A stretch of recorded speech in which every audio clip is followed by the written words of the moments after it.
Welcome to the Workers' Reading Room. Today I'll be reading American Trade Unionism by William Z. Foster. This is Chapter 16, The Work of the Trade Union Educational League. The T.U.E.L. could not entirely escape the wave of pessimism and inaction that affected the working class during the Coolidge prosperity period. The combined effects of the bourgeoisification of the skilled workers, the poison propaganda of class collaboration, the turn of the progressives to the right and our split with them, and the barbarous expulsion policy and gangster control of the unions, definitely weakened the TUEL's offensive in support of its three great issues of amalgamation, the Labor Party, and recognition of Soviet Russia, and prevented it from passing from the agitation stage into concrete action and results. TUEL work was forced to take on more of a local or partial character than its big sweeping movement of 1922 to 23. The TUEL found itself in relative isolation from the masses in this period. Nevertheless, in the Coolidge period, the TUEL did manage to conduct a number of broad united front struggles. One of the more important of these was in the Carpenters' Union, led by M. Rosen and N. Kajar. This union's leadership, corrupt and autocratic, followed the usual policy of intensified class collaboration and backed it up by expelling many militants in Chicago, Los Angeles, etc., in some cases with police help.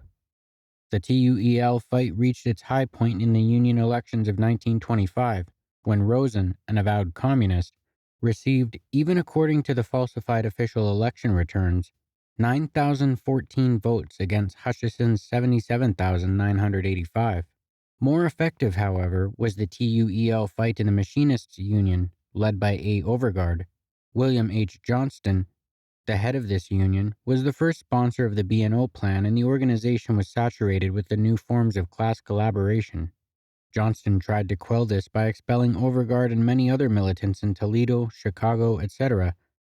As a result of the TUEL's fight against the B&O Plan, expulsions, etc., the left wing of the Detroit 1924 International Association of Machinists Convention polled 44 votes against the administration's 107. In the ensuing 1925 Union election, the TUEL made a united front with the Progressive Anderson Group against the expulsion and class collaboration policy of the Union leaders. Even from the official election returns, it was clear that the United Front slate had won, but the so-called progressive, Johnston, according to the prevailing Union officials' practice, did not let that detail worry him. He proceeded to steal the election, announcing the doctored returns as Johnston 18,021, Anderson 17,076. The TUEL, in the Coolidge years, conducted many other struggles against class collaboration in the various internationals, locals, and central labor bodies. But its main fights occurred in the mining, textile, and needle industries. In these three industries, special conditions prevailed. First, foreshadowing the eventual general crisis of American industry, they were all greatly depressed from overproduction, with accompanying unemployment, low wages, and bad union conditions.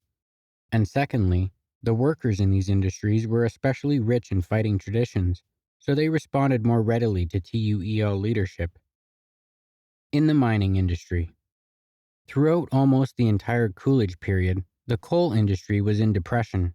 This, part of the world coal crisis, was caused by overdevelopment during the war, a high state of competition, mechanization of the mines, use of oil, water power, and other substitutes for coal, etc.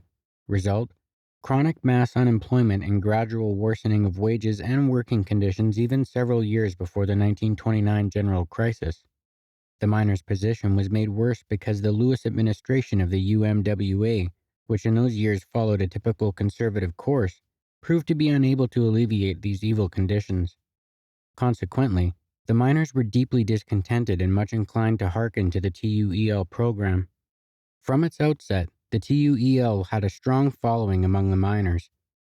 As we have seen, it defeated Farrington's attempt in Illinois to disrupt the 1922 national strike. It also took a prominent part in the fight against the expulsion of Alex Howitt, military president of the Kansas miners, a fight in which Lewis was once defeated by a convention vote of 977 to 866. On June 2nd to 3rd, 1923, in Pittsburgh, the TUEL miners met and formed the Progressive International Committee of the UMWA. with 25 delegates present, including Howitt. Tom Myerscough became its secretary. This conference adopted a program of nationalization of the mines, Labor Party amalgamation, organize the unorganized, recognition of Soviet Russia, alliance between miners and railroaders, 6-hour day, national agreements only, against dual unionism, for democracy in the Union, etc. At this conference, it was reported how the T.U.E.L had prevented a split of 40,000 miners in the anthracite. Lewis replied to this conference by making membership in the Communist Party or T.U.E.L an expulsion offense, and, in the next period, by systematically expelling hundreds of militants.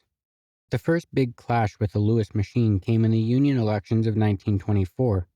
On the basis of its Pittsburgh program, the Progressive UMWA Committee put up its candidate for president, George Vozier of Illinois, a communist miner. Although he was but little known, vast masses of miners voted for him. The final official returns gave Lewis 136,000 and Voisier 66,000.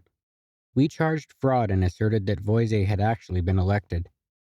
Things went from bad to worse in the UMWA. The coal crisis deepened, the bosses redoubled their attacks upon the workers on all fronts, the UMWA administration ruthlessly expelled militants throughout the organization. At that time, Lewis himself was a prominent figure in the Republican Party, and many of his organizers and district presidents were tied up with employers' associations and all kinds of conservative organizations. The Union was shot through with the prevailing ruinous Union management cooperation. Consequently, the Union crumbled and fell to pieces in many districts, including Middle Pennsylvania, West Virginia, Maryland, Iowa, Missouri, Kansas, Oklahoma, Alabama, Canada, etc. In 1925, the powerful Pittsburgh Coal Company repudiated the Jacksonville Agreement, went open shop, and threw down the gauntlet of battle to the UMWA. In this grave crisis, the T.U.E.L forces raised the slogan, "Save the Union." They demanded that there be a vigorous organization campaign started in the South and other unorganized districts, and that the anthracite miners unite their forces with the bituminous miners for joint action in the life and death struggle ahead. The T.U.E.L built up a broad united front with non-communists and created a national Save the Union committee with branches in many localities. During this campaign, I spent 5 months on the road doing organizing work. In the Union elections ensuing, this committee put up a United Front Save the Union election ticket, headed by John Brophy, former president of District 2. Lewis violently opposed the entire development with further expulsions, suppression of Union democracy, etc. When the election returns were issued, they gave Lewis 173,323 and Brophy 60,661. We protested these figures, claiming gross frauds in many districts, and asserted that Brophy had been cheated by padding Lewis's vote and reducing Brophy's of 100,000 votes and thereby of the election. The next UMWA convention, late in 1926, presented a sorry picture. The Jacksonville Agreement was about to expire. The Union faced a desperate struggle, and no real preparations had been made for it. Widespread discontent at Lewis's leadership existed in the Union, but the T.U.E.L United Front forces could accomplish nothing at this convention. Lewis had solid control, based chiefly on large numbers of office-holder delegates from the organized territory. The left progressives also charged that there were hundreds of delegates from blue sky locals in the many disorganized districts, where the district provisional administrations were appointed by the UMWA board. Lewis ruled the convention with a strong hand and defeated every proposal of the opposition. Evidently, the UMWA was in very bad shape and threatened with disaster. On April 1st, 1927, with the Jacksonville Agreement ended, the Union found itself on strike, or practically locked out, in all the unionized northern bituminous fields. The miners fought bravely, and the Communist Party and T.U.E.L threw all their forces into the desperate struggle. We organized mass picketing and set up a relief system under the leadership of A. Wagenknecht. As for the UMWA officialdom, it seemed paralyzed and disorganized. Characteristically also, the top AFL leaders in Washington, lost in their dreams of prosperity through the speed-up in class collaboration, were oblivious of the vital importance of this most crucial strike, and raised for the miners only enough funds to pay their strike relief rolls for 1 week.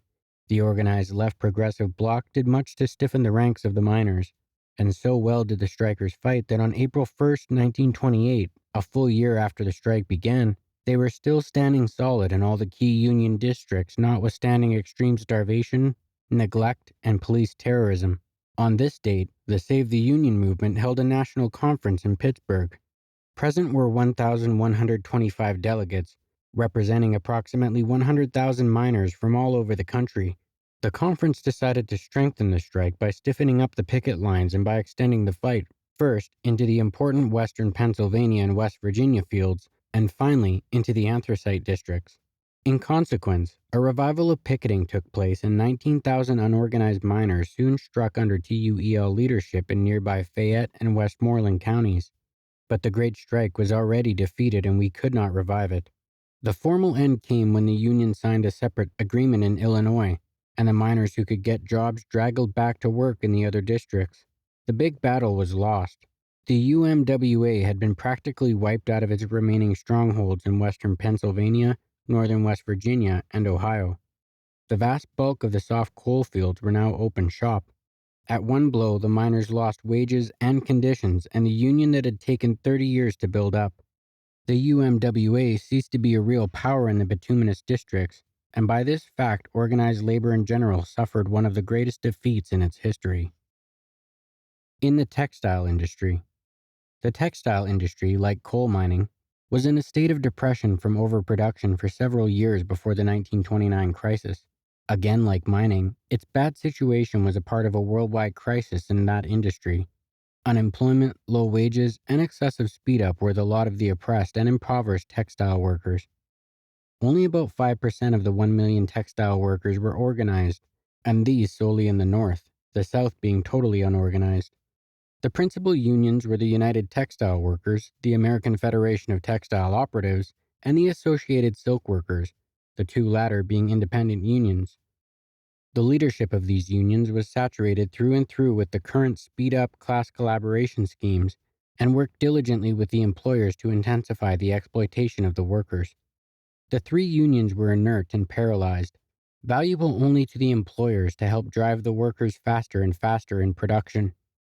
Among the textile workers, who have good fighting traditions, there was much unrest, and the T.U.E.L had worked among them since 1922.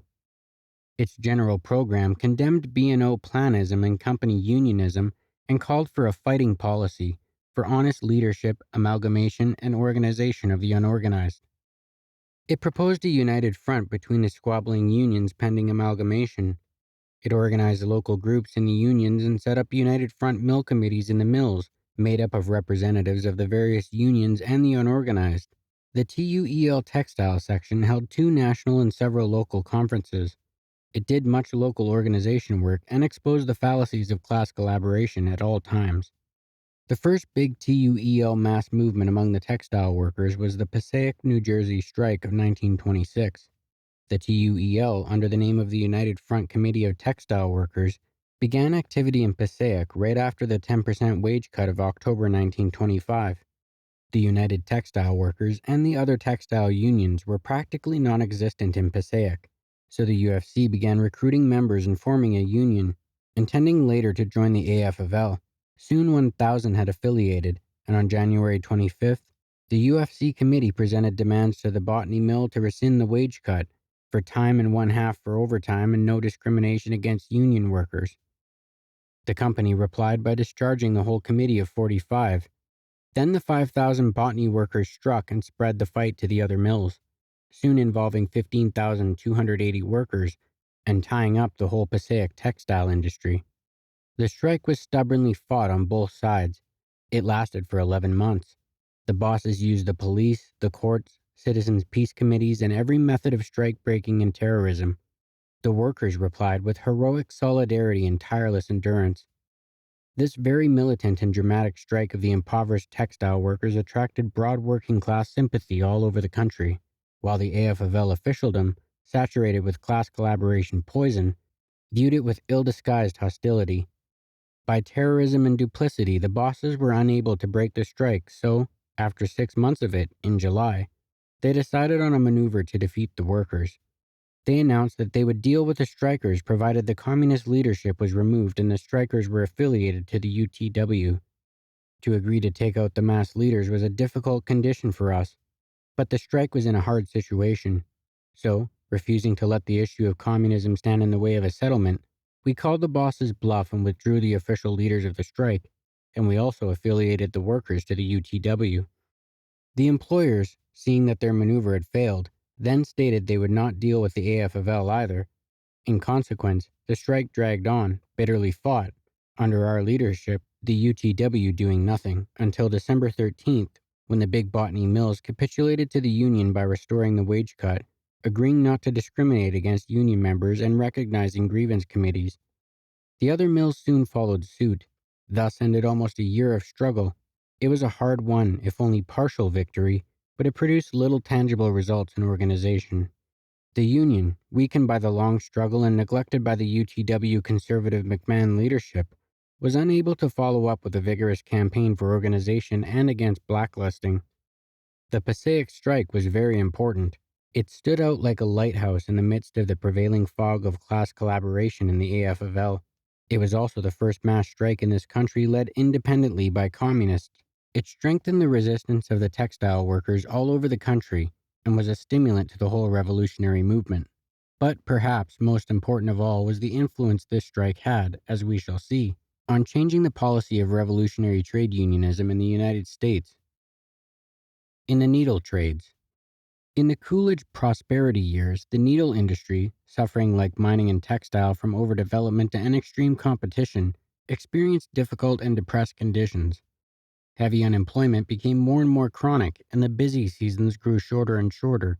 As in all industries, the employers drove through with a rationalization program, speeding the workers by every known device. The socialist top leaders of the unions in the industry dovetailed their policies to fit into this speed up program of the bosses. In no other American industry was the class collaboration union management cooperation so highly developed as in the needle trades. The socialist leaders joined hands with the technicians of the employers in putting through a whole series of, quote, minimum standards of production. The socialist leaders joined hands with the technicians of the employers in putting through a whole series of minimum standards of production, piece work systems, wage cuts, etc. In some cases, with their own efficiency experts, they actually took over the technical management of the speed up. In others, they even financed bankrupt employers with the savings of workers collected in their labor banks. No other unions went so far as they in the speed up, and none proceeded to such extremes to suppress the opposition by abolishing union democracy by expulsions, blacklisting, and gangster tactics. The needle workers, the most revolutionary in American industry, revolted in large masses against the worsening of their union and conditions through this misleadership. They accepted the T.U.E.L. and built its needle trade section into a powerful united front movement, with at one time at least 100,000 workers directly following its lead and many more under its influence.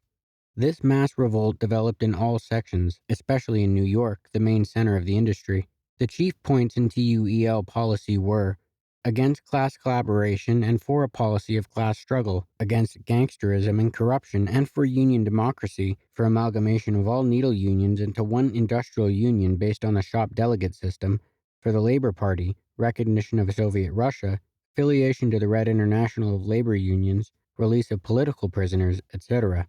Besides these general demands, the T.U.E.L. groups had specific programs for each union in the industry. The bitter fight took on much the aspect of a political struggle between the Communist Party and the Socialist Party. On the one side were the CP and the T.U.E.L., backed by huge masses of discontented workers, and on the other the SP and union bureaucracies, supported chiefly by skilled workers and actively aided by the bosses, the AFL, the capitalist newspapers, Tammany Hall politicians, and often even by the police. Never in any American unions had there been such a widespread and relentless internal fight. The struggle reached its most acute stages in the International Fur Workers Union and the International Ladies Garment Workers Union. In the Amalgamated Clothing Workers, conditions were as bad as in other unions. The T.U.E.L. fought to put the Amalgamated on a class struggle basis, and it had many successes. But our movement, principally because of poor leadership, did not take on the sustained mass character that it did in the IFWU and ILGWU. In the Cloth Hat, Cap, and Millinery Workers International Union, the left wing also developed a strong movement which was influential in the life of the union, but it was not able to win control of the organization or of its large strikes away from the class collaboration leadership. To give a detailed picture of the long and complicated struggle of the TUEL and the needle trades would run far beyond space limitations here. The students can find the main facts in Jack Hardy's book, The Clothing Workers. Here, all I can do is touch upon the high points of the struggle in the two unions where it was the keenest, the fur workers and the ILGWU.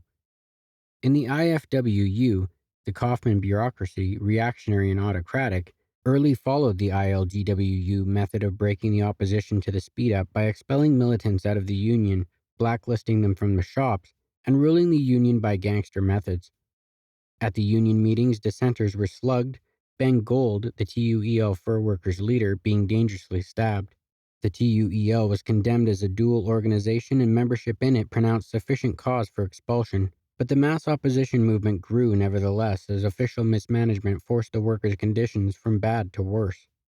The struggle culminated in the May 1925 elections when the TUEL forces, setting up a united front with the Middle Group, won control of the Furriers' New York Joint Board, the bulk of the whole international union. Gold became head of the new local administration.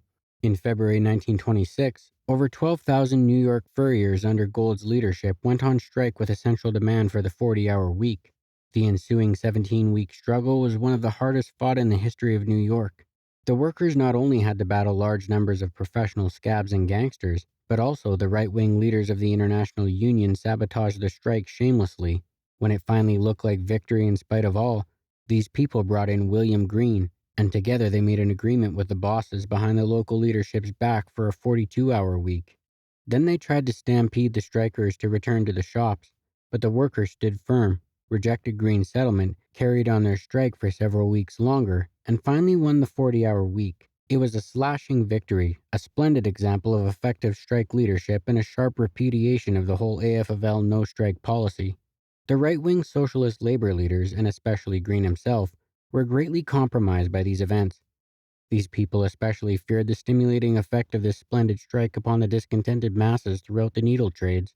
So they redoubled their attacks upon the union's left-wing leaders.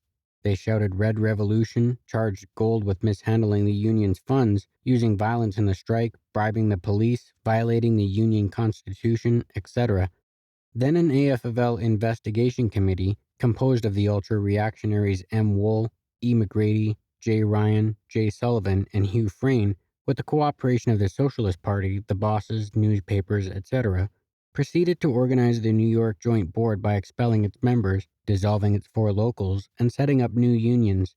This action forced the great mass of furriers outside the AFL, where they remained under left leadership and in the sharpest struggle until unity was achieved 7 years later. The struggle in the ILGWU was no less bitter and protracted.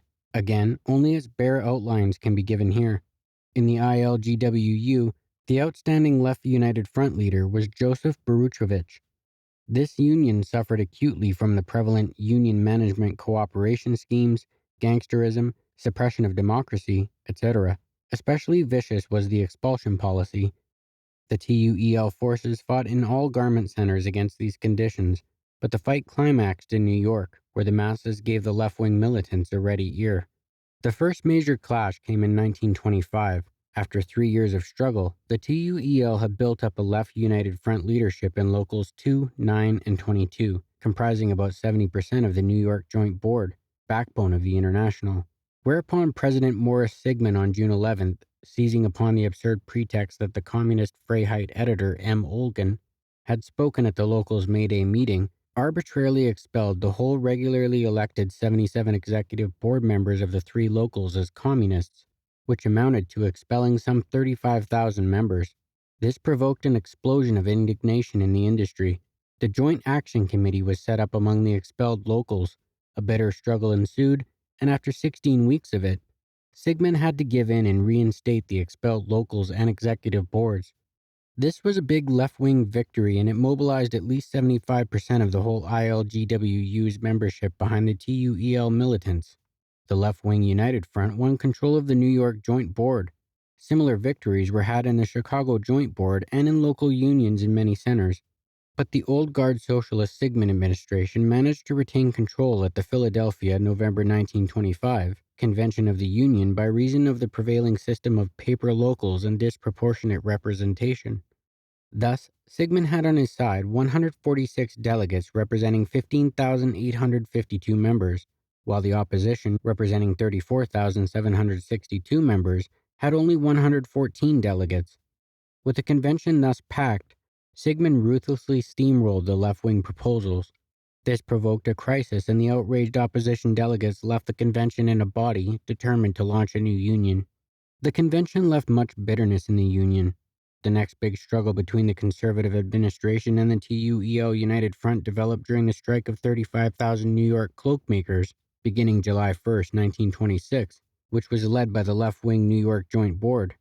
Again, as in the Furrier strike, the right-wing leadership sabotaged the struggle, and again, seizing a favorable time when the strikers were exhausted by the long fight, the Sigmund leadership, although they had regularly spoken for and endorsed the strike at its outset, suddenly on December 13th denounced it as illegal, took over the negotiations with the bosses, referred the whole matter to arbitration, and ordered the cloakmakers back to work. Unlike in the Furrier strike, the lefts were unable to defeat the maneuver by mobilizing the strike-tired workers, so the strike was lost and the workers' conditions were slashed by the arbitration board. It was a big defeat for the workers and the T.U.E.L. Sigmund, with AFL and SP support, then intensified his offensive against the T.U.E.L. by expelling the New York Joint Board and several of the big New York locals. Similar action was taken in Chicago and other left strongholds.